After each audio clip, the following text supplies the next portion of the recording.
What's up, everybody? Rivera here, the absolute best LGBTQ comedian in the world. Okay, so today a friend hit me up and asked me what I thought of trans actress Angelica Ross tweeting BET, and more specifically, Black Girls Rock show about not having any black trans representation. Because I'm not a member of either community, I'm not obviously a black woman or a black trans woman more specifically, my thoughts are a little more general because I definitely know what it's like to be in the entertainment industry and not be recognized as a person of color. At the same time, as an LGBT person and a person who has a lot of trans friends, I can also tell you that right now a lot of people are afraid of even dealing with the subject of trans, and it's just because there has been a lot of bad representation for trans people on social media, which translates to sponsors being scared, networks being scared. It's just, and I know Pose is a really big show. That's where Angelica Ross is from.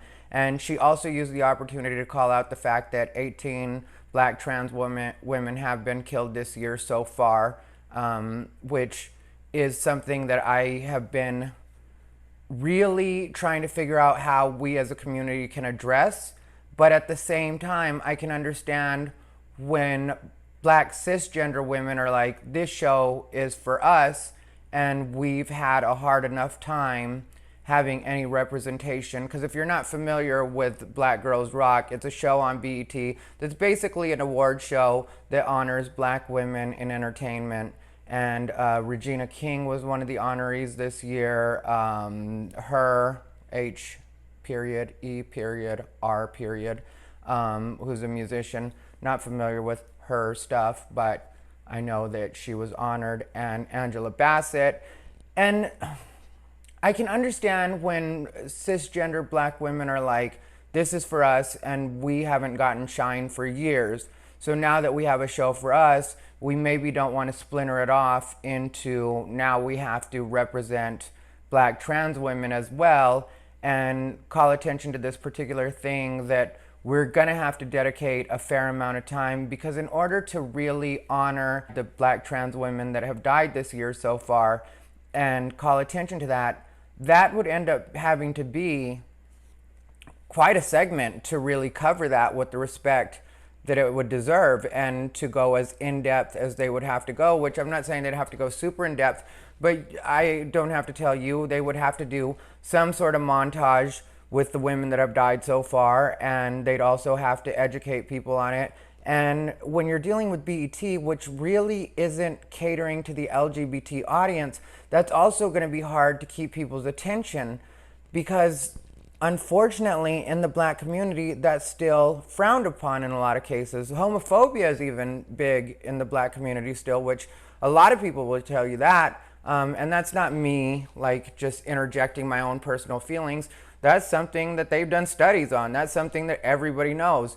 So it's just kind of a hard situation. I think when it comes to trans people in the media, I think one of the main things is just going to be patience, because people are still trying to wrap their heads around all of it. And it doesn't help that every time trans gets brought up in the media, it's a bunch of people complaining about things that to the everyday person don't really seem like that big of a deal. Now, are they that big of a deal? I'm not sure either, just because sometimes even as an LGBT person with a lot of trans friends, I look at some of the things that trans people on social media really hold on to and make a big deal of, and I'm like, yeah, that's not that big of a deal.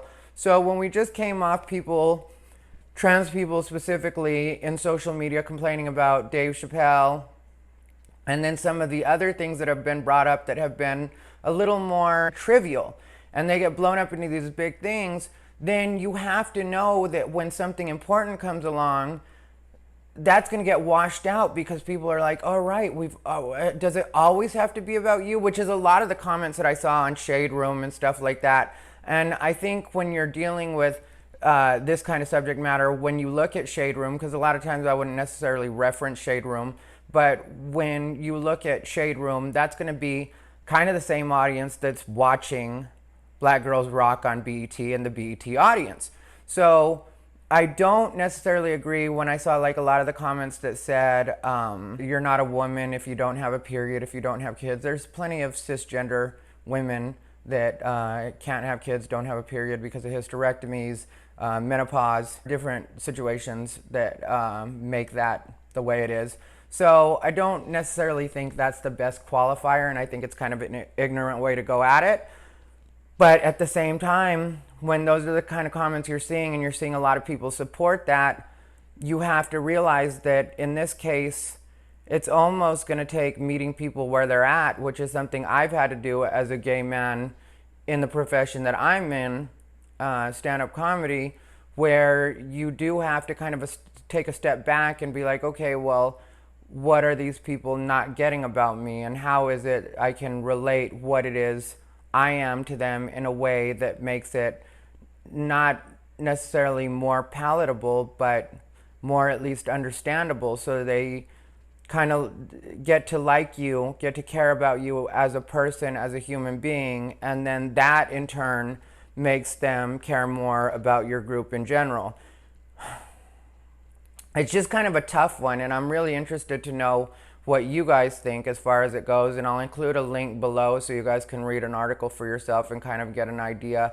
But I definitely can understand when cisgender Black women are saying, like, we just want to keep this for ourselves right now just because we haven't had anything for so long. You know, you think about different women's movements, even going back to suffrage, where Black women weren't allowed to be part of the marches because the white feminists at that time didn't want to make it about race. They wanted to make sure that it stayed about women, which at that time to them meant white women. So it's just a really tough situation, and I the only thing that I can offer as any kind of comfort to anybody is the fact that people are growing and changing and expanding their minds rapidly. So I don't think this will be a problem in the next 2 to 3 years.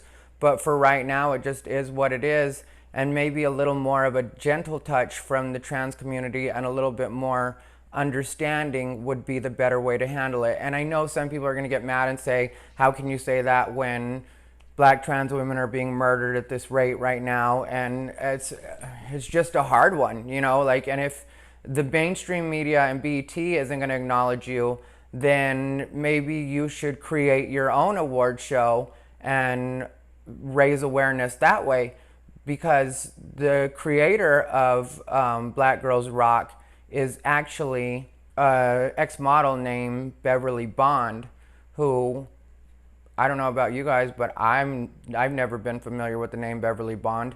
So it's not like you necessarily need the biggest name to start this kind of thing.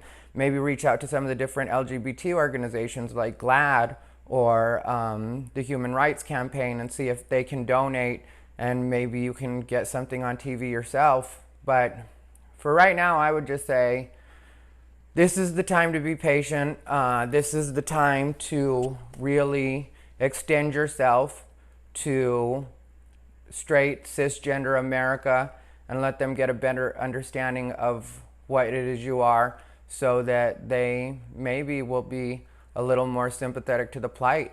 And that's the best I can do as far as any kind of advice, or, you know, I mean, like, this just isn't really my wheelhouse, but at the same time, I feel like as an LGBT person, this is something that I should speak on, at least, because like I said, I can relate to the frustration, and I can relate to people not caring about you or what it is you are, and being invisible, and people not listening to you, you know. So that part I can definitely relate to, and so I sympathize because I do get it, but at the same time, I don't think this is the best time to push or force your way into something that doesn't necessarily want you. Let me know what you guys think about it. Comment down below. This has been Ty Rivera, the absolute best LGBTQ comedian in the world.